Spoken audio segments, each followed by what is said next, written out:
Hello everyone, आप सभी का स्वागत है आपके अपने यूट्यूब चैनल में, जिसमें आप पढ़ने वाले हैं आज हिंदी के वो प्रश्न जो आपकी परीक्षा पेट में पूछे गए थे 2023 में, यानी कि प्रीवियस प्रश्न। अब ये वाले प्रश्न आपके लिए क्यों महत्वपूर्ण है? क्योंकि आप देंगे जो अब की बार परीक्षा, उसमें आपको पता चलेगा कि किस तरह से प्रश्न बने थे। तो उसी आधार पे आपको अपनी तैयारी को क्या करना है, तेजी से आगे लेकर जाना है, क्योंकि आपको क्या करना है, आपको करना है क्वालिफाई। ठीक है, चलिए तो इसी के साथ शुरुआत करते हैं और जल्दी जल्दी सब लोग आ जाइए जी। सभी लोग जो है वीडियो को शेयर करते रहिए, बस इतना सा निवेदन है कि शेयर करना है आप लोगों को। तो चलिए इसी के साथ और जुड़ जाइए सभी लोग और देखते हैं अपने प्रश्नों को कि किस तरह के प्रश्न जो आपके पिछली परीक्षा में पूछे गए थे। तो चलिए इसी के साथ शुरुआत करते हैं और सभी लोग जल्दी जल्दी आ जाइए, क्योंकि सभी को अपने अपने प्रश्नों के देने होते हैं आंसर। आइए, तो पहला प्रश्न है कि निम्नलिखित में से किस विकल्प में विलोम युग्म सही नहीं है? बताइए। विलोम युग्म सही नहीं है। औचक, अक्सर, औचक, अक्सर या डावाडोल, अस्थिर, झिड़कना, पुचकारना, गाफिल और खबरदार। बताइए क्या हो जाएगा? औचक, अक्सर या डावाडोल, अस्थिर, झिड़कना, पुचकारना, गाफिल और खबरदार। सभी लोग अपने अपने आंसर कमेंट में करते रहिए जी। उम्मीद है मुझे कि आप लोग अपने अपने आंसर देंगे, तो सभी लोग अपने अपने आंसर देने का प्रयास करिए जी।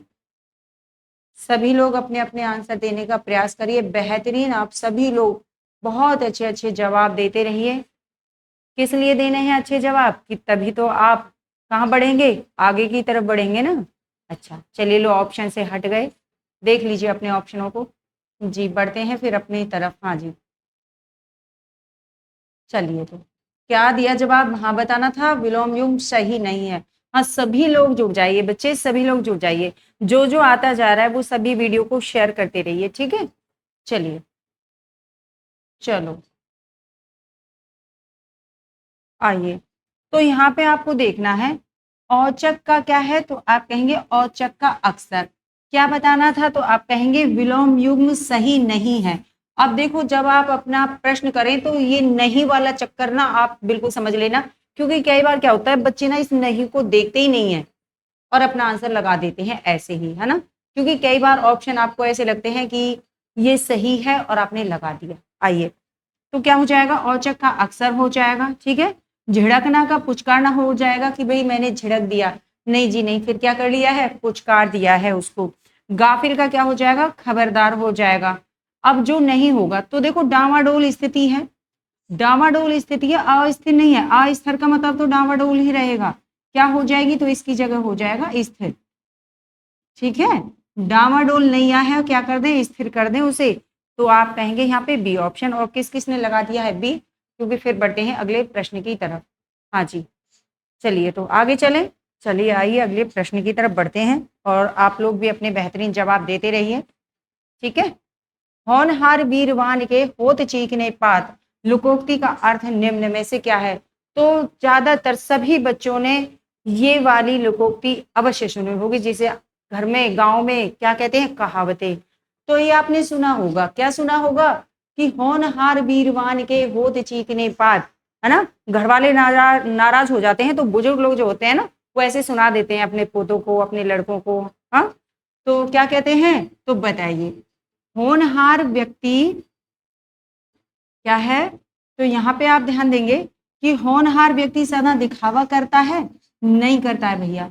जो होनहार व्यक्ति होता है वो दिखावा नहीं करता है। होनहार व्यक्ति हमेशा दूसरों के दोष निकालता है? नहीं निकालता है। दोष भी वही व्यक्ति निकालता है जिसके अंदर कमी रहती है। जो अपने अंदर किसी गुण का अभाव महसूस करता है, वो दूसरे के अंदर उसको क्या कर देता है, प्रत्यारोपण कर देता है, ठीक है। आइए, होनहार व्यक्ति बहुत ही परिश्रम करता है, ऐसा इसका अर्थ है क्या? बताइए। इसका अर्थ है कि होनहार वीरवान के होत चीखने पात। तो आप कहेंगे जी ये भी इसका अर्थ नहीं है। क्या है? तो आप नीचे देखेंगे डी में, हटा दें इसको, लीजिए। देखिए, होनहार व्यक्ति की प्रतिभा बचपन में ही दिखाई दे जाती है। समझ गए? जो होनहार व्यक्ति होता है उसका, कहते हैं ना कि बच्चे के गुण तो बचपन में दिखाई दे गए तो पूत के पांव पालने में ही दिखाई देगा, ऐसे सुना है? बस वो ही होनहार वीरवान के होते चीखने पात, कि होनहार व्यक्तियों की प्रतिभा बचपन में ही दिखाई दे जाती है। तो डी ऑप्शन हो गया है। और किस किसने डी लगा दिया है? जिसने लगा दिया है वो कर दीजिए लाइक और शेयर। चलिए तो बढ़े आगे, आइए आगे चलते हैं अगले प्रश्न पर। तो डी ऑप्शन यहाँ पे आपका हो गया है। चलिए यहाँ पे आपका डी ऑप्शन हो गया है। इसमें अगले प्रश्न की तरफ बढ़ते हैं और देखते हैं क्या प्रश्न है। निम्नलिखित में से किस विकल्प में सभी शब्द पुल्लिंग है? तो सभी शब्द क्या बताने हैं? जो सभी शब्द पुल्लिंग है वो आपको बताने हैं बच्चे इसमें, ठीक है? तो सभी शब्द कैसे होने चाहिए? पुल्लिंग होने चाहिए, ऐसा पूछा है। तो संचार, पालन और ग्रीवा। तो देखो आप कहेंगे ये तो हो गया है कि संचार किया गया है, पालन किया जाता है ना, मैंने नियमों का पालन किया। और ग्रीवा माने होता है गर्दन। गिरवा माने क्या होता है? गर्दन। और गर्दन कैसी है? गर्दन अच्छी है। गर्दन कैसी है? अच्छी है। तो गिरवा क्या है? तो ये स्त्रीलिंग शब्द हो गया, ठीक है? स्त्रीलिंग शब्द हो गया बच्चे, तो ये तो नहीं है। आइए, मनुष्यत्व, बनावट कैसी है? तो मनुष्य आपका, आप कहेंगे मनुष्यत्व तो आपका पुल्लिंग हो गया, ठीक है? लेकिन बनावट कैसी है? आप कहेंगे अच्छी है बनावट, तो ये स्त्रीलिंग में चला गया, है ना? बनावट कैसी है? तो आप कहेंगे जी बनावट अच्छी है। रौनक कैसी है? रौनक बहुत अच्छी है। आइए आइए, क्या है आगे देखिए, तो आप कहेंगे ये भी नहीं है। पतलून, झल्लाहट, अश्रुणता, तो इसमें आप कहेंगे पतलून कैसी है? हाँ भाई, झल्लाहट आ रही है, उसे क्या आ रहा है? झल्लाहट, झल्ला रहा है वो। पतलून कैसी है? तो आप कहेंगे जी पतलून पतली है, अच्छी है, बुरी है, क्या है? आइए, प्लेटफार्म, तो आप कहेंगे पुल्लिंग। प्राधिकरण पुल्लिंग। गिरोह को पकड़ा गया पुल्लिंग, ठीक है? तो डी ऑप्शन में आपके तीनों पॉइंट ही क्या हैं? आप कहेंगे पुल्लिंग है, तो आप ले लेंगे डी वाला जी। और किस किस ने लगा दिया है डी? फिर बढ़ते हैं आगे की तरफ। चलिए, बेहतरीन है, ऐसे ही जवाब देते रहिए, वीडियो को शेयर करते रहिए। चलिए आइए, निम्नलिखित में से किस विकल्प में शुद्ध वाक्य है? बताओ, शुद्ध वाक्य बताना है, किस विकल्प में शुद्ध वाक्य है बताइए। महादेवी छायावादी कवयित्री है, तो देखो कवयित्री यहाँ पे गलत लिखा है, क्या रहेगा? तो आप यहाँ पर कहेंगे कवयित्री, ऐसे लिखा जाता है मैम। कैसे लिखा जाता है? ऐसे लिखा जाता है, ठीक है, समझे जी। आइए, जब भी आप आओ मुझे मिलें, क्या ये सही है? तो आप कहेंगे जी नहीं ये सही नहीं है। तो आप लोग तो अपने अपने आंसर देते रहिए, ठीक है? वैसे ये सही नहीं है, क्या रहेगा सही? तो यहाँ आप कहेंगे इसकी जगह पे होना चाहिए था, हाँ बेहतरीन, बिल्कुल सही कहा, आप जब आए तो मुझसे मिलें, ठीक है? क्या रहता कि आप जब आए मुझसे मिले, तो आप जब आए होना चाहिए था। क्या रहेगा यहाँ पर? आप कहेंगे इसका शुद्ध बनेगा आप जब आए, ठीक है? आप जब आए तो मुझसे मिलें, ठीक है? तो मुझसे मिलें, ठीक है? तो ये होना चाहिए था यहाँ पर, चलिए जी आगे आइए। आपका दर्शन पाकर मैं धन्य हो गया, ठीक है? तो आपका दर्शन पाकर नहीं जी, आपके दर्शन पाकर, आपके दर्शन पाकर मैं धन्य हो गया, ठीक है जी। तो आपको यहाँ भी कमी मिली, मिली कि नहीं? और आप लोगों ने क्या जवाब दिया बताओ जल्दी, आप लोगों ने क्या क्या जवाब दिया? हाँ जी, चलिए बेहतरीन है, ऐसे देते रहिए, है ना? तो यहाँ पर हो गया ये, तो ये वाले आपके क्या हो गए? गलत हो गए। रमा ने अपने भाई से पुस्तक पढ़ने को कहा, अब आप कहेंगे जी बिल्कुल यही हो गया है शुद्ध शब्द, ठीक है? तो कौन सा शुद्ध शब्द हो गया? तो आप कहेंगे कि रमा ने अपने भाई से पुस्तक पढ़ने को कहा, यही इसमें शुद्ध है। क्लियर जी। चलिए तो आगे प्रश्न पे बढ़ते हैं, और आप लोगों ने भी दिया था बेहतरीन जवाब। देखिए, कलम के जादूगर किसे कहा गया है? ठीक है, क्या बताना है? कलम के जादूगर किसे कहा गया है बताना है। अब जो मैथिली शरण गुप्त हैं, ये कौन है? इनको तो राष्ट्रीय कवि कहा गया है। क्या कहा गया बच्चे? तो आप कहेंगे कि मैम इनको तो राष्ट्रीय कवि कहा गया है। ठीक है, क्या कहा गया है इनको? तो इनको राष्ट्रीय कवि कहा गया है। क्लियर जी। सुमित्रानंदन पंत को प्रकृति का सुकुमार कहा गया है। प्रकृति का सुकुमार कवि कहा गया है। सुकुमार कवि कहा गया है। ठीक है जी। रामवृक्ष बैनीपुरी को कहा गया है कलम का जादूगर। कलम का जादूगर। ठीक है जी। तो ऑप्शन तो आपको पता ही चल गया कौन सा है, ये वाला। मुंशी प्रेमचंद को उपन्यासों का सम्राट कहा गया है। उपन्यास सम्राट कहा गया है। ठीक है, इन्होंने बहुत सारे उपन्यास लिखे हैं। राइट, तो आंसर किस किस ने दिया? सही वाला जी, सही वाला किस किस ने दिया? और चलिए फिर बढ़ते हैं आगे की तरफ। हाँ जी, बेहतरीन है।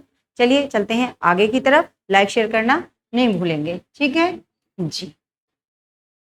आइए, अब की बारी आ गई है गद्यांश की, क्योंकि आपकी परीक्षा में जो है गद्यांश से प्रश्न पूछे जाते हैं, है ना। 2 गद्यांश आते हैं, उनसे 5-6 प्रश्न पूछा जाता है, तो क्लियर होना चाहिए। तो यहाँ पे आप देखेंगे, आप इस गद्यांश को पढ़ेंगे। ठीक है, आप इस गद्यांश को पढ़ेंगे ध्यान से। क्लियर जी।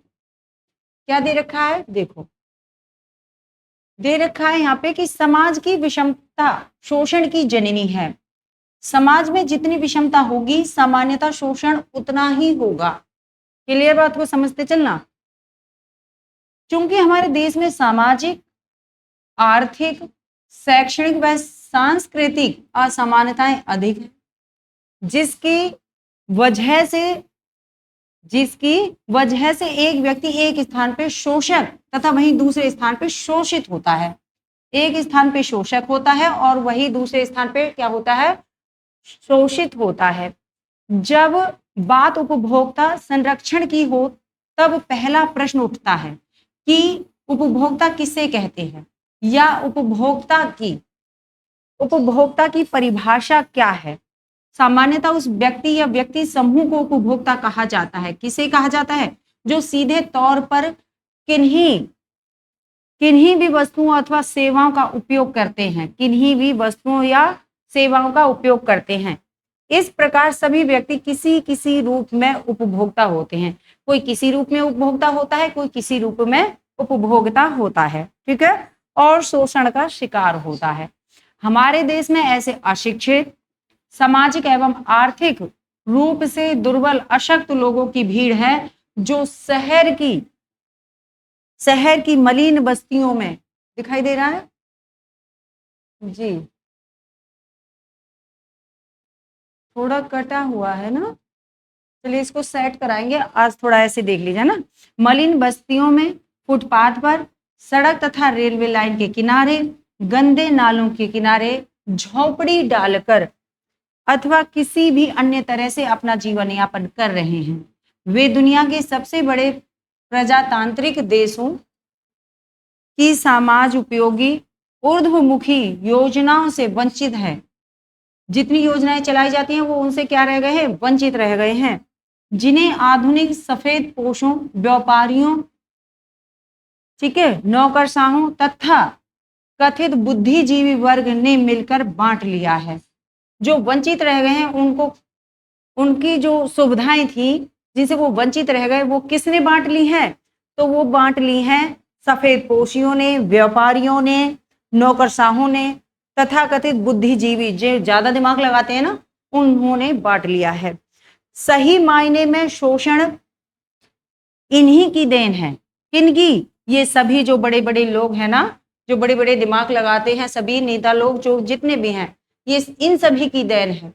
सरकार कितनी भी योजनाएं बनाकर लागू करे, कोई बड़ा परिवर्तन संभव नहीं है जब तक ऐसे ठेकेदार खाने के लिए बैठे रहेंगे। उपभोक्ता शोषण का तात्पर्य उत्पादकता व व्यापारी द्वारा किए गए शोषण से ही लिया जाता है। ठीक है जी। और लास्ट में आप देखेंगे कि जबकि इसके क्षेत्र में वस्तुएं एवं सेवाएं दोनों ही सम्मिलित हैं, जिनके अंतर्गत डॉक्टर, शिक्षक, प्रशासन सभी आते हैं। ठीक है जी, ठीक है।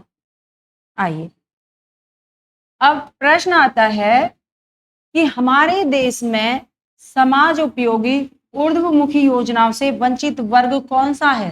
तो अभी आप पढ़कर आए थे, क्या सरकारी पेंशन विहीन वायुवृद्ध जनों का वर्ग है?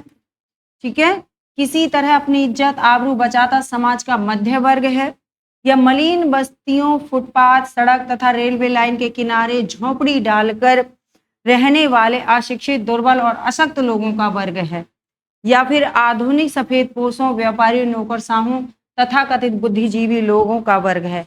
बताइए, हमारे देश में समाज उपयोगी ऊर्ध्वमुखी योजनाओं से जो वंचित रह जाते हैं वह कौन सा वर्ग है? तो अभी आपने पढ़ा, और इसी तरह आप अपने गद्यांश से प्रश्न को, आपने पूरा गद्यांश पढ़ा, आपको एक बार समझ में नहीं आता उसको दोबारा पढ़िए और फिर अपने आंसरों पे ध्यान दीजिए। आंसर जब आप पढ़ेंगे, यानी प्रश्न को पढ़ने के बाद जब आप ऑप्शन पढ़ेंगे, तो आप 100% अपने आंसर को उसमें से निकाल लेंगे बिना कोई गलती करे। तो यहाँ पर आपको अपना जवाब मिल गया होगा। बताइए आप लोगों ने क्या लगा दिया है अपना आंसर यहाँ पर? जी हाँ जी, मुझे तो लग रहा है कि बिल्कुल लगा देंगे आप लोग। बताइए, बिल्कुल सही समझ गए हैं, क्योंकि अभी तो पढ़ के आए थे, अभी पढ़ के आए थे, इसमें कोई दो राय नहीं है। और आपने बड़े मन और तल्लीन होकर उसको पढ़ा था। तो आपने पढ़ा था ऐसे लोग मलिन बस्तियों में रहते हैं, जो बिल्कुल बेहतरीन जवाब है आप सभी लोगों का। चलिए, तो आगे बढ़ते हैं अगले प्रश्न पे। अगला प्रश्न है कि लेखक के अनुसार शोषण का शिकार कौन लोग होते हैं? तो ये नहीं है इसमें, ठीक है। प्रश्न है कि लेखक के अनुसार शोषण का शिकार कौन लोग होते हैं? पहला ऑप्शन देखें, पढ़े लिखे उपयुक्त, क्या आएगा? तो ये यहाँ पे लिखा जाएगा प्रयोग, रोजगार, रोजगार विहीन, रोजगार विहीन नव युवकरण। ठीक है जी, बताइए। वस्तु एवं सेवाओं का उपयोग करने वाला उपभोक्ता समूह, उत्पादक से जुड़ा व्यापारी मंडल, ठीक है, और नौकरशाह एवं तथाकथित बुद्धिजीवी वर्ग। किसके अनुसार? लेखक के अनुसार शोषण का शिकार कौन लोग हैं? तो जल्दी जल्दी बता दीजिए और फिर चलते हैं अगले प्रश्न की तरफ। हाँ जी, चलिए, बहुत अच्छी बात है, बहुत अच्छा आप लोग जो हैं जवाब दे रहे हैं। हाँ भाई, आप अभी पढ़ के आए थे, आप लोगों ने अभी पढ़ा गद्यांश में, वहां लिखा था कि वस्तु एवं सेवाओं का उपयोग करने वाला उपभोक्ता समूह जो है, वही लेखक की नजर में क्या है? शोषण का शिकार है। और हर व्यक्ति कहीं ना कहीं उपभोक्ता है, किसी ना किसी चीज का वो क्या करता है? उपभोग कर रहा है, तो वो उपभोक्ता है। और यही क्या है? वहीं पे वो शोषित हो जाते हैं वर्ग। चलिए, तो क्या है? हाँ जी, बी ऑप्शन है, और बेहतरीन है आप लोगों के जवाब। चलिए, तो आगे बढ़ते हैं अगले प्रश्न की तरफ। समाज उपयोगी ऊर्ध्वमुखी योजनाओं से वंचित वर्ग के शोषण के लिए कौन उत्तरदायी है? शोषण के लिए कौन उत्तरदायी है पूछ रहा है, ये बताइए। तो राजनेता, व्यापारी वर्ग, सरकारी तंत्र एवं तथाकथित बुद्धिजीवी वर्ग, ये हैं किसके? शोषण के। समाज के धर्मपरायण पंडित और कथावाचक लोग, ये हैं जो क्या कर रहे हैं? हाँ जी, योजनाओं से वंचित रख रहे हैं उस समाज को, जिसमें आते हैं ऐसे वर्ग जो नहीं जानते कि उनके क्या अधिकार हैं। चलिए, आइए, समाज का मध्य वर्ग और उच्च वर्ग, या शिक्षित एवं संपन्न नौकरशाही लोग, कौन आ जाएंगे इसमें? जो समाज उपयोगी ऊर्ध्वमुखी योजनाओं से वंचित वर्ग के शोषण के लिए उत्तरदायी हैं। तो उत्तरदायी हैं, एक तो है जो शोषित हैं, और पूछ रहा है जो शोषण के लिए उत्तरदायी हैं, जो वंचित रख रहे हैं उन लोगों को, उनके लिए कौन उत्तरदायी है? बताइए जी। समझ गए होंगे आप लोग, नवयुवक हैं, नई सोच के बच्चे हैं जी, तो इतनी देर तो नहीं लगेगी आप लोगों को। बिल्कुल सही आप लोग बता रहे हैं, बेहतरीन। राजनेता, व्यापारी वर्ग, सरकारी तंत्र, तथा कथित बुद्धिजीव, क्योंकि लेखक ने हमें यही बताया है। बिल्कुल, बहुत ही अच्छा जवाब है आप लोगों का, और लगा दीजिए ए ऑप्शन। बेहतरीन है, आप नवयुवक हैं, आज की समस्याओं को आप समझते हैं। चलिए तो इसी बात पे शेयर करिए। चलिए आइए,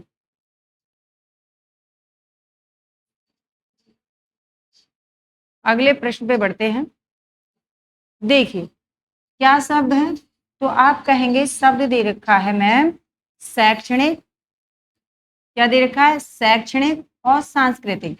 पूछ रहा है कि व्याकरण की किस इकाई से बना है और इसमें कौन सा प्रत्यय है, ऐसा आपको बताना है। ठीक है, चलिए तो समझ लेते हैं यहाँ पे क्या है आपका शब्द। तो आप कहेंगे शैक्षणिक शब्द है। ठीक है, शैक्षणिक शब्द है। अब ये किससे मिलके बना, तो ये शब्द तो है विशेषण। ये शब्द क्या है, तो आप कहेंगे विशेषण शब्द है। ठीक है, दूसरी बात कि किससे मिलके बना है, तो यहां पर आप कहेंगे शैक्षणिक मिलके बना है शिक्षा प्लस में इक से। तो कौन सा प्रत्यय है, तो आप कहेंगे इक प्रत्यय लगा है इसमें।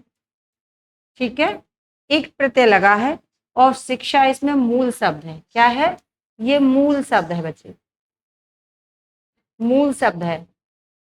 ठीक है जी, अगले पॉइंट की बात करते हैं।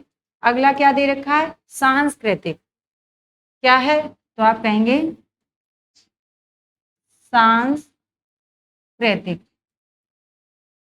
ठीक है, तो ये शब्द क्या है, तो आप कहेंगे ये शब्द तो है विशेषण, विशेषता बता रहा है।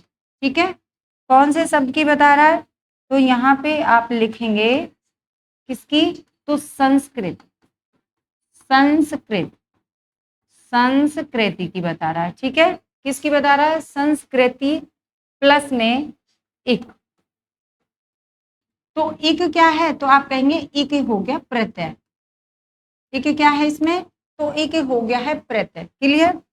अब आप कहेंगे कि ये प्रत्यय जो है, उसने यही तो पूछा कौन सा प्रत्यय है, तो इक प्रत्यय है दोनों में, और दोनों में ही क्या है, विशेषण है। ये दोनों शब्द कैसे हैं, विशेषण है। प्रत्यय कौन सा, तो इक प्रत्यय लगा है। जब इक प्रत्यय जुड़ता है तो इस संस्कृति की जगह क्या बन जाता है, सांस्कृति बन जाता है। ठीक है, आगे क्या आ जाता है, आ हो जाता है। राइट, ऐसे ही आपका शैक्षणिक का है, शिक्षा प्लस में एक जुड़ेगा तो शैक्षणिक हो जाएगा। आइए क्या पूछ रहा है, तो यही पूछ रहा है। विशेषण है, हाँ जी विशेषण है, और संज्ञा शब्द है, हाँ जी संज्ञा शब्द है। ठीक है, अब क्या है, दिग और तिक प्रत्यय है, ये है विशेषण और विशेषण शब्द और एक प्रत्यय है। ठीक है, तो सी ऑप्शन लगाएंगे आप, सी ऑप्शन लगा दीजिए बच्चे, है ना। क्या लगा दिया आप लोगों ने, बताइए जी। बिल्कुल सही बात है और बिल्कुल सही जवाब दिया है आप लोगों ने। ठीक है, बेहतरीन जवाब दिया है आप लोगों ने। पूछ रहा था ना, संस्कृत शब्द दोनों विशेषण इकाई से संबंधित हैं, है ना, और दोनों शब्दों में एक प्रत्यय लगा है। बहुत अच्छी बात है, बेहतरीन है। चलिए तो आगे बढ़ते हैं अगले प्रश्न की तरफ। चल आइए, निम्नलिखित गद्यांश को पढ़कर पूछे गए प्रश्नों के उत्तर दीजिए। तो गद्यांश को पढ़ना है बच्चे आपको। ठीक है, गद्यांश को पढ़िए अपना। भारत प्राचीन संस्कृति का देश है। यहाँ दान पुण्य को जीवन मुक्ति का अनिवार्य अंग माना जाता है कि दान पुण्य करेंगे तो हमारा जीवन सुधर जाएगा। ठीक है, जब दान देने को धार्मिक कृत्य मान लिया गया तो निश्चित तौर पे दान लेने वाले भी होंगे। भाई जब दान देंगे तो कोई दान ले भी तो रहा होगा, समझे बात को जी। हमारे समाज में भिक्षावृत्ति, हमारे समाज में भिक्षावृत्ति की जिम्मेदारी समाज के धर्मात्मा, दयालु और सज्जन लोगों की है। समझना ध्यान से, भारतीय समाज में दान लेना व दान देना दोनों धर्म के अंग माने गए हैं।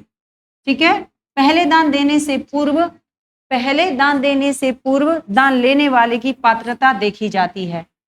कैसे, और योग्य पात्र को दान दिया जाता है। ये नहीं किसी भी लल्लू पंजू को दान दे दिया, नहीं, दान देने की औकात देखी जाएगी। ठीक है। धर्मशास्त्रों ने दान व महिमा का बढ़ा चढ़ाकर वर्णन किया, जिसके कारण भिक्षावृत्ति को एक धार्मिक मान्यता मिल गई कि अगर आप दान दे रहे हैं तो उससे क्या है, वो भिक्षावृत्ति को और बढ़ावा दे रहा है।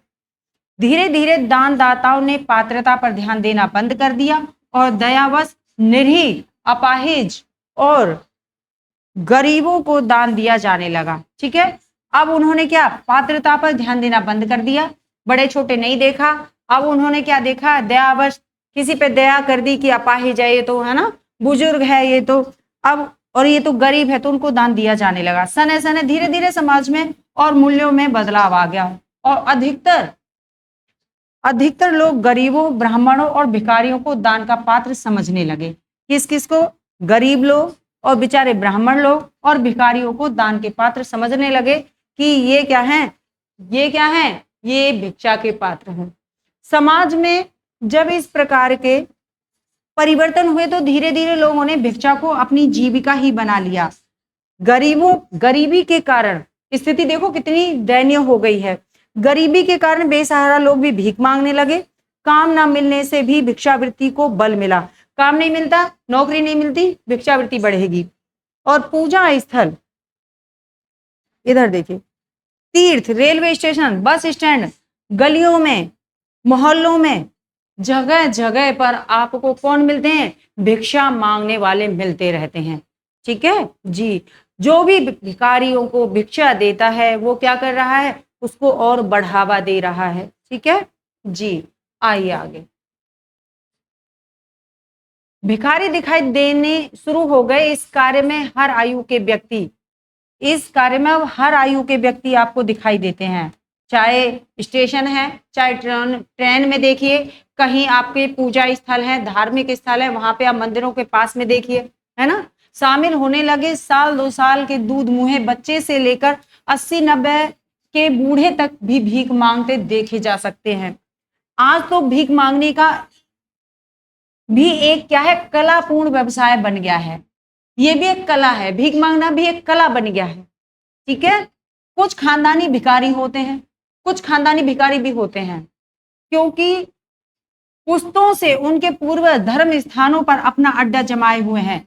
जैसे कि मंदिरों में बैठे हुए हैं, है ना, या मंदिरों की गलियों में बैठे हुए हैं, या आप परिक्रमा देते हैं कहीं शनिदेव पर, वहां बैठे हुए हैं।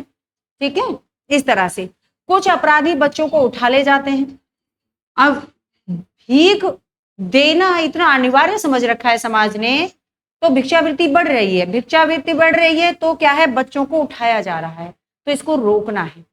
आइए, तथा उनसे भीख मंगवाते हैं। वे इतने निर्दयी होते हैं कि भीख मांगने के लिए बच्चों का अंग भंग कर देते हैं, यानी अंगों तक को काट देते हैं। कुछ भिखारी अंतरराष्ट्रीय स्तर के होते हैं। अब देखो भिखारियों का लेवल देखो, कुछ भिखारी अंतरराष्ट्रीय स्तर के होते हैं जो देश में छोटी सी विपत्ति आ जाने पर भीख का कटोरा लेकर भ्रमण के लिए निकल जाते हैं। इसके अलावा अनेक श्रेणी के और भी भिखारी होते हैं, तरह तरह के भिखारी हैं। ठीक है, कुछ भिखारी परिस्थितियों से बनते हैं तो कुछ बना दिए जाते हैं, और कुछ शौकिये भी इस व्यवसाय में आ जाते हैं, कुछ शौक में आ जाते हैं। जनजात भिखारी अपने स्थान निश्चित रखते हैं। जो जनजात भिखारी हैं कि भाई मैं इसी मंदिर के पास में भीख मांगूंगा और यहाँ पे ये मेरा अड्डा है, यहाँ पे कोई दूसरा नहीं बैठेगा। समझे बात को जी। कुछ भिखारी अपने आमदनी वाली जगह दूसरे भिखारी को किराए पे दे देते हैं। जहां कोई बैठ के, जो उन्होंने अड्डा बना रखा है, वहां एक भिखारी दूसरे भिखारी को किराए पे दे देता है, भैया तू बैठ के कमा ले, मुझे इतने चाहिए बस। अब बेरोजगारी और गरीबी के कारण कुछ वायुवृद्धि मजबूरीवश भीख मांगते हैं। गरीबी के कारण बेसहारा लोग भीख मांगने लगते हैं। काम ना मिलने पर भी भिक्षावृत्ति को जन्म दिया जाता है। कुछ अपराधी बाकायदा इस काम को ट्रेनिंग देते हैं, ट्रेनिंग दी जाती है। भीख रोककर, गाकर, आंखें दिखाकर, हंसकर भी मांगी जाती है। ठीक है जी। भीख मांगने के लिए इतना आवश्यक है कि दाता के मन में करुणा जगे, इतना करना है। उसके लिए क्या है, अपंगता, कुरूपता, अशक्तता, वृद्धावस्था आदि। यानी कि हमने देखा भाई बुजुर्ग है, इसको तो दे दीजिए भीख। हमने देखा भाई बड़ा कुरूप है ना, देखने में थोड़ा अटपटा सा लग रहा, अरे दे दो इसको। ठीक है, अपंग है बेचारा, इसको दे दीजिए। तो इतनी सारी दयनीय स्थितियां बन जाती हैं कि सामने वाला उसको भीख देने के लिए मजबूर हो जाता है। ठीक है जी, आगे आइए। देखकर दाता करुणा में होकर भीख देने के लिए बाध्य हो जाता है। चलिए आगे बढ़ते हैं।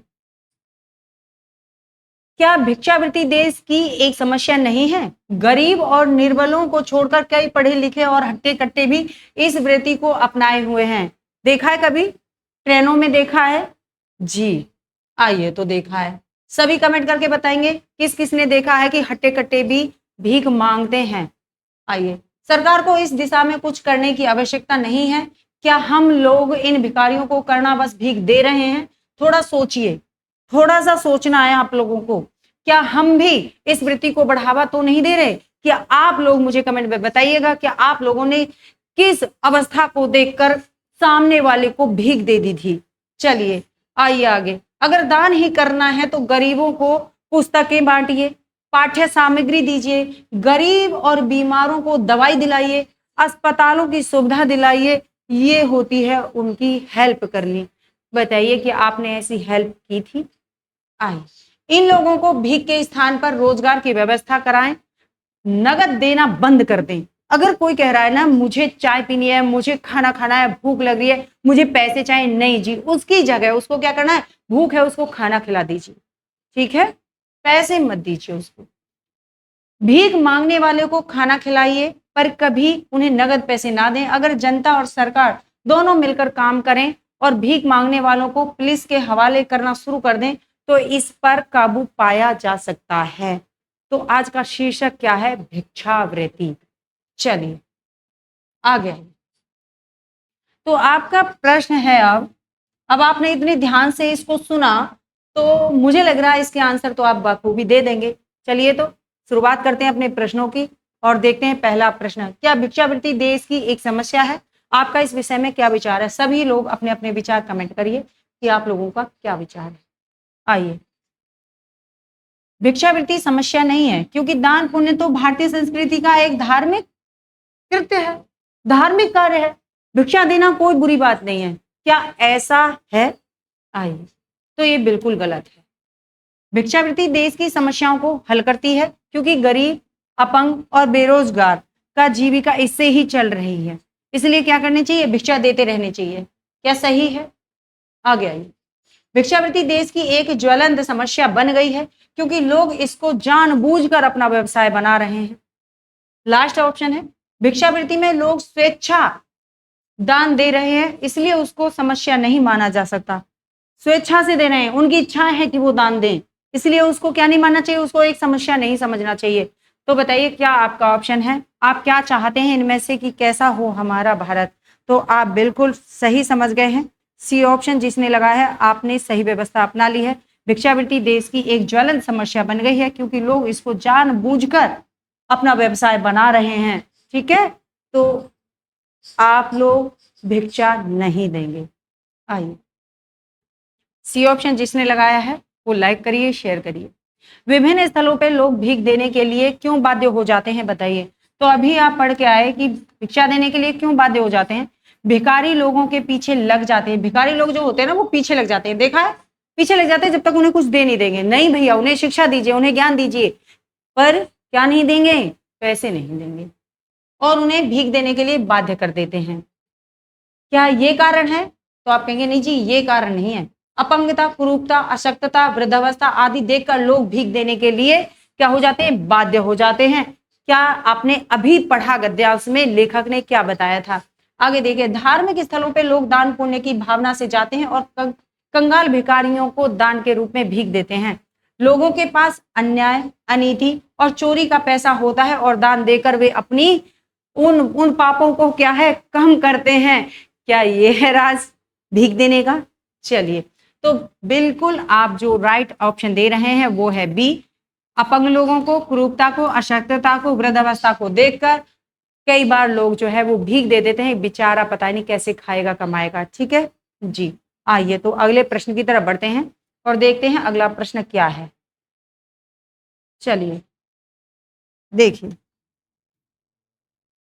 भीख ना देकर भी दूसरों की मदद करने के लिए कौन सा विकल्प सही नहीं है? जो सही नहीं है वो ढूंढना है आपको इसमें। बताइए। भीख ना देकर तो गरीब और निर्बलों को शिक्षा, स्वास्थ्य और रोजगार की व्यवस्था करके मदद करना, तो ये तो भीख ना दे के दूसरों की मदद करने के लिए विकल्प है ना? ये तो विकल्प है, जो नहीं है वो ढूंढना है। पैसे देकर किसी भिखारी को रोजगार धंधे के लिए प्रेरित करने मदद करना, गरीबों के बच्चों के स्कूल में फीस जमा करके और पुस्तकों और अन्य पाठ्य सामग्री देकर उनकी मदद करना, रोगियों को चिकित्सा सुविधा दिलाकर तथा विभिन्न सरकारी योजनाओं से परिचित कराकर उनकी मदद करना क्या कहलाता? मदद कहलाता है। यानी कि आप कहेंगे जी ए मदद है, सी मदद है, डी मदद है। सही नहीं है तो पैसे देकर किसी भिखारी को रोजगार धंधे के लिए प्रेरित करके मदद करना। जी बताइए। चलिए, बहुत अच्छी बात है, यही आपका विकल्प संगत रहेगा इसमें। चल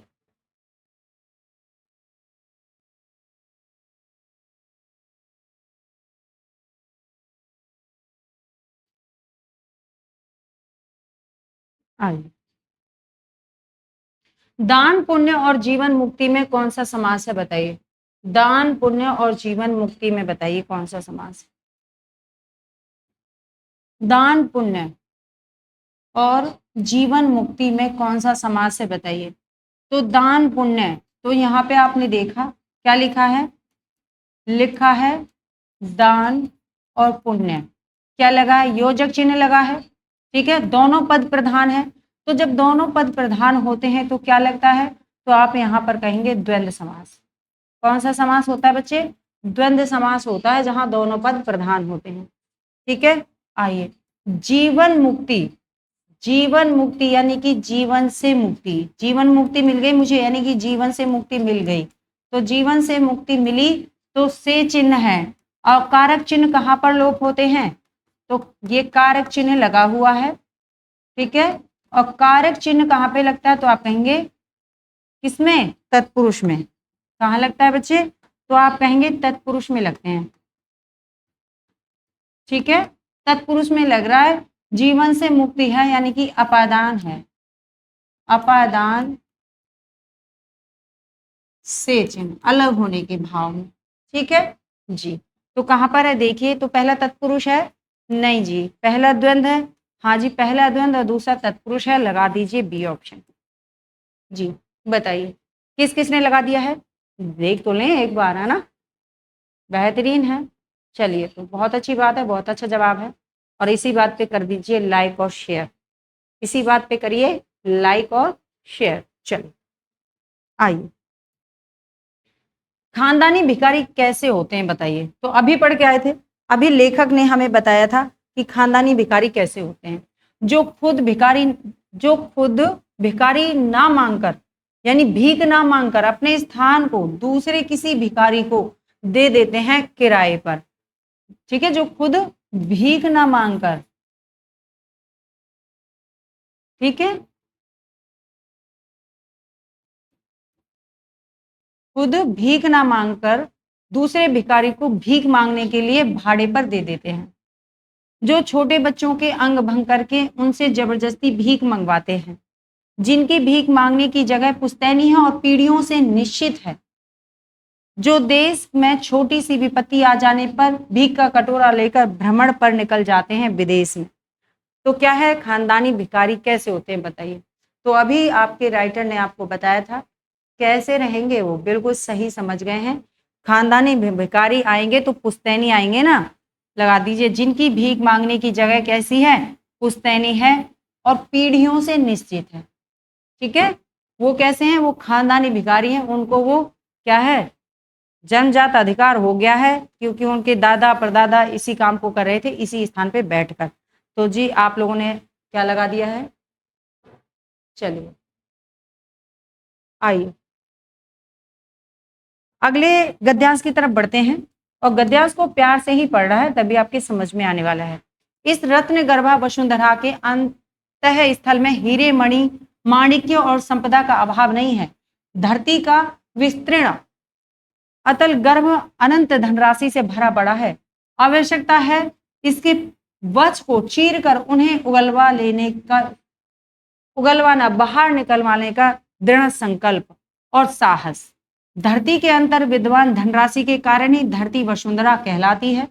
इस धरा पर रहने वाले कुछ लोग ऐसा मानते हैं कि यदि भाग्य में नहीं है तो हथेली पर आई हुई वस्तु नष्ट हो जाती है। तो जो लोग भाग्य के भरोसे बैठ जाते हैं वो अपना भविष्य खराब कर लेते हैं, क्योंकि भाग्य के साथ साथ आपको भी मेहनत करनी होगी। आइए, जब हम अपना चिंतन केवल भाग्यवाद को आधार मानकर करते हैं तो हम लक्ष्य की प्राप्ति के लिए अपेक्षित प्रयत्न ही नहीं करते कि हमारे तो नसीब में ही नहीं है। तो ऐसा करना क्या हो जाता है, गलत हो जाता है। प्रयत्न के अभाव में फल भी नहीं मिलता और लोग भाग्य को दोष देते रहते हैं। जब आप प्रयत्न ही नहीं करेंगे तो आपको फल क्यों मिलेगा, बताइए।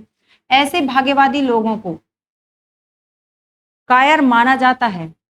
अकुत संपदा तो उसी को मिल सकती है जो पूर्ण संकल्प के साथ कार्य में प्रवृत्त हो। जो दिन रात मेहनत करेगा सफलता तो उसी को मिलेगी, क्योंकि कुछ लोग सफलता के लिए क्या दिन रात कड़ी मेहनत कर रहे हैं, दिन रात पढ़ रहे हैं, और आप कह रहे हो कि सोते सोते आप लोग अपना क्लियर कर जाएंगे एग्जाम। ऐसा नहीं होगा। आइए, जैसे अर्जुन का ध्यान पक्षी की बेध जाने वाली आंख पर था, उसी प्रकार जो लक्ष्य की प्रति एकनिष्ठ होकर सतत प्रयासशील रहता है, समय की परिपाक के साथ उसी लक्ष्य को पाने में सफल हो जाता है। ऐसे लोग जो भाग्य के सहारे बैठे रहते हैं और प्रतीक्षा करते रहते हैं कि अली बाबा की सिम सिम वाली गुफा द्वार कब खुलता है ना, खुल जा सिम सिम होने का आप लोग इंतजार करते हैं, और ऐसा कभी नहीं होता है। अगर होता है तो अली बाबा चालीसोर में क्या हुआ था, लास्ट मौत हो गई थी। तो ऐसा कुछ नहीं होता है। आइए, उन्हें जब असफलता का अंधेरा अपने चारों ओर घिरता दिखाई देता है तब वे पछतावा करते हैं कि उन्हें व्यर्थ ही समय गवा दिया। मनुष्य के पास सभी कुछ पा लेने की क्षमता होती है, पर कैसे उसे पाया जाएगा, उसके लिए संपूर्ण निर्णय शक्ति, दृढ़ संकल्प और अपेक्षित परिश्रम आवश्यक होता है। कई बार लक्ष्य के एकदम समीप पहुंचकर भी हम प्रयत्न करना छोड़ देते हैं और भाग्य के भरोसे बैठ जाते हैं और भाग्य को दोष देते हैं कि क्या है, हमारी किस्मत ही खराब है।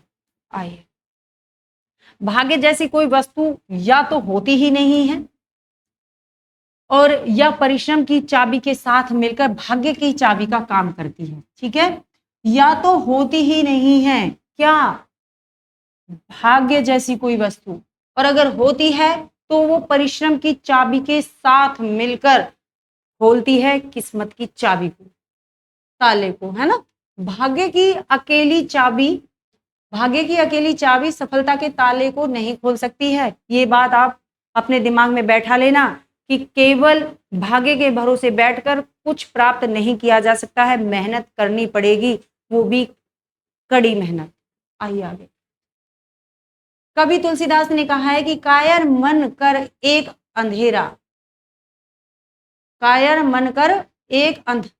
अंधारा देवे देवे आलसी पुकारा। जो कायर होते हैं, जो व्यक्ति कायर होते हैं, वो बस हे प्रभु तुमने मेरे साथ ऐसा कर दिया, हे प्रभु मुझे बचा लीजिए, हे प्रभु अब की बार बचा लीजिए, ऐसा करते रहते हैं। भाग्य जैसी, हाँ ये ऊपर से आ गया है ना, ये वाला नहीं है, इसको रहने देंगे। यहाँ पे आप देखना है बस, कायर मन कर एक अंधारा और देव देव आलसी पुकारा। चलिए तो आगे बढ़ते हैं और देखते हैं अपने प्रश्नों को। गद्यांश में कायर किसको माना गया है बताइए। तो अब तो आप समझ ही गए हैं, आपको मेहनत करनी नहीं है, पर तो मैंने दिया है, अब आप दे दीजिए इसके आंसर। गद्यांश में कायर किसको माना गया है, जो अपेक्षित परिश्रम से डरकर भाग्य का आश्रय लें, जो युद्ध में शत्रु को पीठ दिखाकर भाग जाएं, जो पड़ोसी के ललकारने पर घर के अंदर जाके छिप जाएं, और जो मेहनत करने से पीछे हट जाएं।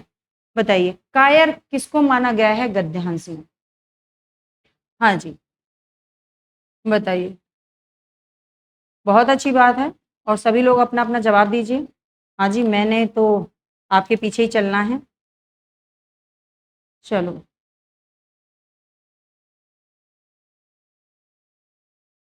जी, बेहतरीन है, कोई दिक्कत नहीं है। आइए, बहुत अच्छी बात है, बहुत अच्छा जवाब दिया आप लोगों ने। चलिए तो हम भी दे देते हैं अपना जवाब कि जो अपेक्षित परिश्रम से डरकर भाग्य का आश्रय लेते हैं, परिश्रम नहीं करते हैं, बस सोचते हैं भाग्य ही उनका क्या कर देगा, उनकी नौकरी लगा देगा, उनको खाने के लिए दे देगा, तो ऐसा नहीं होता है। ठीक है।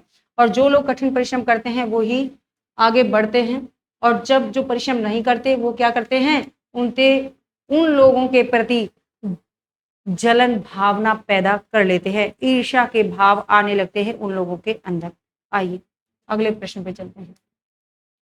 भाग्य को कौन लोग दोष देते रहते हैं? भाग्य को कौन लोग दोष देते रहते हैं? जो प्रयत्न के अभाव में फल न मिल पाने के कारण बचाव का बहाना खोजते हैं, जो परिश्रमशील होते हैं और सफल हो जाते हैं।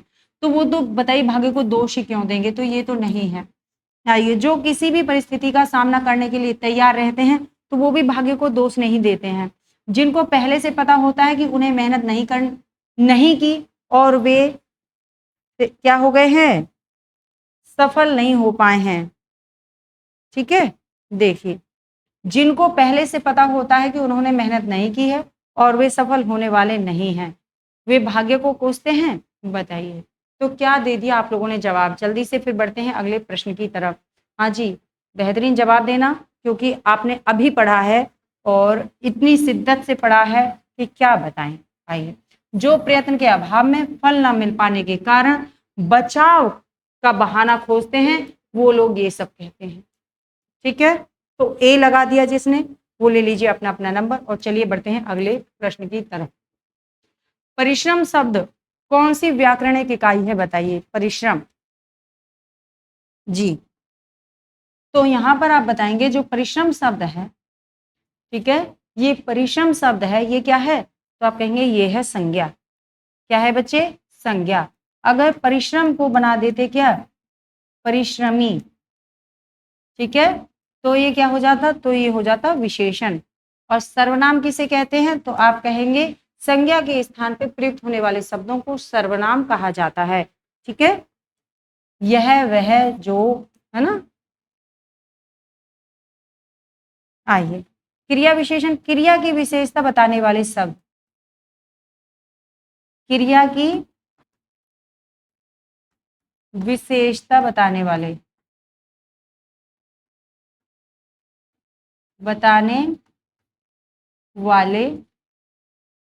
शब्द विशेष क्या कहलाते हैं? क्रिया विशेषण कहलाते हैं। ठीक है जी, चलिए तो आगे बढ़े। आइए, जब हम अपना चिंतन केवल भाग्यवाद को आधार मानकर करते हैं तब क्या होता है? केवल भाग्यवाद को मानकर करते हैं तब क्या होता है? हम पूरी तरह से मेहनत करते हैं। जब हम अपना चिंतन केवल भाग्यवाद को आधार मानकर करेंगे, केवल भाग्यवाद, तो हम सफल हो जाते हैं। हम लक्ष्य की प्राप्ति के लिए अपेक्षित प्रयत्न नहीं करते और असफल हो जाते हैं। संपूर्ण निर्णय शक्ति, दृढ़ संकल्प और अपेक्षित परिश्रम करने के कारण सफलता पा लेते हैं। तो जहां सफलता पा लेते हैं वहां भाग्य के भरोसे रहते नहीं है, क्योंकि केवल भाग्य के भरोसे जो रहते हैं वो क्या हो जाते हैं? वो असफल हो जाते हैं। हम लक्ष्य की प्राप्ति के लिए अपेक्षित प्रयत्न नहीं करते हैं और असफल हो जाते हैं, क्योंकि हम भाग्य के भरोसे बैठकर रोते हैं। समझ गए बात को? चलिए तो आगे आ जाइए इसी बात पर। जी हाँ जी, क्या कह रहे हैं आप लोग? चलिए, मेहनत करते हैं, चलिए बहुत अच्छी बात है। जीवन में भाग्य का फल किसको मिलता है? बताइए, भाग्य का फल किसको मिलता है? तो जो भाग्य की अकेली चाबी से सफलता के ताले को खोलने का प्रयास करता है, क्या भाग्य का फल उसको मिलेगा? जो भाग्य की अकेली चाबी से खोलेगा अपने किस्मत के ताले को। जो भाग्य के सहारे बैठे रहते हैं और प्रतीक्षा करते रहते हैं कि अली बाबा की सिम सिम वाली गुफा का द्वार खुलेगा और आपको नौकरी मिल जाएगी सोते सोते। हाँ नहीं जी, जो परिश्रम की चाबी के साथ भाग्य की चाबी मिलाकर सफलता का ताला खोलने का प्रयास करते हैं, जो देव देव पुकार कर सफलता के ताले को खोलने के प्रयास करते रहते हैं, तो बताइए भाग्य का फल किसको मिलता है? तो भाग्य का फल बच्चे उसको मिलेगा जो परिश्रम की चाबी के साथ साथ भाग्य की चाबी को मिलाकर क्या करेगा? अपनी मेहनत करेगा वही सफलता की चाबी प्राप्त करेगा। जी बताइए, बेहतरीन जवाब है। सवाल भी बेहतरीन है, सवाल भी बेहतरीन है तो जवाब तो बेहतरीन होने ही है। आइए बढ़ते हैं अगले प्रश्न की तरफ। आइए, निम्नलिखित में से किस विकल्प के वाक्यांश के लिए एक शब्द सही नहीं है? निम्नलिखित में से किस विकल्प में वाक्यांश के लिए एक शब्द सही नहीं है? एक शब्द सही नहीं है बच्चे, बताना है। गिरने से कुछ ही बची इमारतें क्या कहलाती हैं? तो आप कहेंगे ध्वंस अवशेष कहलाती है, बिल्कुल सही है। पूर्णिमा की रात को कुहू बोलते हैं, नहीं जी। क्या बोलते हैं? कुहू। तो अमावस की रात को, अमावस्या की रात को कुहू बोला जाता है, ठीक है जी, ठीक है। पूर्णिमा की रात को क्या बोलते हैं? तो आप कहेंगे पूर्णमासी बोलते हैं, ठीक है, या पूर्णिमा बोलते हैं, ठीक जी। आइए, शिव के धनुष को हाँ जी पिनाक कहते हैं। ऐसी भूमि जो उपजाऊ ना हो ऊषर बोलते हैं, राइट है। तो आपके इसका जवाब हो गया है बी। यहाँ पे बी ही यहाँ असंगत दे रखा था। चले आगे की तरफ। हाँ जी चलिए, तो बेहतरीन है, बहुत अच्छे आप लोग जवाब दे रहे हैं। चलो आइए, हाथ को हाथ ना सूझना मुहावरे का अर्थ क्या है बताइए? हाथ को हाथ ना सूझना कहते हैं ना, जब बहुत ज्यादा कोहरा हो जाता है तब कहते हैं हाथ को हाथ नहीं सूझ रहा है ना, हाथ को हाथ नहीं सूझ रहा है। तो असमंजस में पड़ना, कुछ काम ना सूझना, बहुत घना अंधेरा होना या भौचक्का रह जाना। तो हाथ को हाथ ना सूझने का मतलब होता है बच्चे, आप कहेंगे बहुत घना अंधेरा होना। कई बार कोहरा इतना ज्यादा हो जाता है कि जब आप लोग क्या कहते हैं, भाई हाथ को हाथ नहीं सूझ रहा है, सामने कौन खड़ा है पता नहीं चल रहा है। चलिए, तो बेहतरीन है और आप लोगों ने क्या जवाब दिया है? चलिए बहुत अच्छी बात है और बहुत अच्छा आप लोग जवाब दे रहे हैं। ऐसे ही बने रहिए और चलिए वीडियो को शेयर भी करते रहिए। पितृ प्लस में इच्छा, पितृ प्लस में इच्छा के योग से कौन सा शब्द बना है बताइए? तो पितृ प्लस में इच्छा कौन सा है और कौन सा संधि है? देखो क्या लिखा है, तो आप कहेंगे जी पितृ प्लस में इच्छा लिखा है, पितृ प्लस में इच्छा लिखा है, ठीक है। इसमें रूल है कि री प्लस में कोई भिन्न स्वर आता है, ठीक है, कोई स्वर, तो वो क्या रहेगा? तो रा बनेगा। क्या बनेगा? रा बनेगा। तो क्या आप कहेंगे जी री है ना, और ई इसमें जुड़ेगी, ई इसमें जुड़ेगी, तो क्या बनेगा? पितृच्छा। क्या बनेगा? पितृच्छा बनेगा। कहाँ पर है देख लीजिए, ये है नहीं जी, ये है नहीं जी, ये है नहीं जी। डी ऑप्शन आपका राइट हो जाएगा, डी ऑप्शन आपका यहाँ पे राइट हो जाएगा, ठीक है जी। बेहतरीन है, कोई दिक्कत, कोई दिक्कत नहीं है। चलिए तो आगे बढ़ते हैं। यहाँ पे देखो, यहाँ पे और समझ लो इस चीज को, क्या दे रखा है? तो ये कैसे है? तो आप कहेंगे कि ई प्लस कोई भिन्न स्वर, कोई कोई भिन्न स्वर, तो ई किस में बदल जाएगी? आप कहेंगे या में बदल जाएगी, ठीक है जी। ऊ प्लस में कोई भिन्न स्वर आता है तो ऊ किस में बदलेगा? वा में बदलेगा, ठीक है। ऐसे ही री का था कि अगर री प्लस में कोई भिन्न स्वर आता है, कोई भिन्न स्वर आता है तो किस में बदलेगा? तो रा में बदल जाएगा, ठीक है। इस तरह का नियम है। तो आप समझ ही गए होंगे कौन सी संधि है। बिल्कुल सही बताया आप लोगों ने, कौन सी संधि आएगी इसमें? तो आप कहेंगे, पूछा जाए अगर आपसे तो आप कहिए यण संधि, ठीक है। अगर पूछा जाए तो क्या बताएंगे? यण संधि हो गई। चलें आगे, चलिए आगे बढ़ते हैं अगले प्रश्न पर। और आप लोगों ने क्या क्या जवाब दे दिए हैं जी, बेहतरीन है, बहुत अच्छी बात है, बहुत अच्छा आप लोगों ने जवाब दिया है। चलिए तो अगले प्रश्न पर बढ़ते हैं। निम्न में से किस विकल्प में सभी सब तरंगणी शब्द के पर्यायवाची हैं बताइए?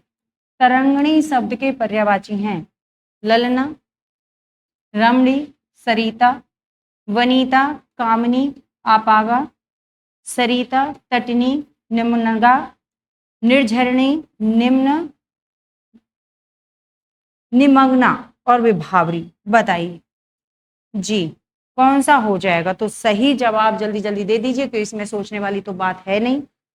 हाँ जी इसमें सोचने वाली बात नहीं है और जल्दी अपना आंसर करिए और फिर बढ़ते हैं अगले प्रश्न की तरफ। हाँ जी, बहुत अच्छी बात है, बेहतरीन जवाब दिया आप लोगों ने। सी ऑप्शन हो जाएगा, सरिता तटनी निम्नंगा और कुलंकषा भी कहते हैं। ठीक है, चलिए तो सी ऑप्शन जिसका हो गया है, आगे बढ़ते हैं। इस पे विचार नहीं करना, इसको तो आप जितना रटेंगे उतना ही क्लियर कर पाएंगे। अच्छा, तो आपके प्रश्न यहाँ पे समाप्त हो जाते हैं। जी, चलिए तो कोई नहीं, आपके प्रश्न यहाँ पे हो जाते हैं समाप्त। अब वीडियो यानी कि प्रश्न अभी बाकी हैं आपके, क्योंकि आपको 2023 में जो प्रश्न आए हैं वो आपको देने हैं। किस लिए देने हैं? क्योंकि आपका रिवीजन होने वाला है। तो चलिए इसी के साथ विदा लेते हैं। वीडियो अच्छी लगती है लाइक शेयर करना नहीं भूलेंगे। नेक्स्ट वीडियो में फिर मिलते हैं, तब तक के लिए धन्यवाद, थैंक यू, नमस्कार।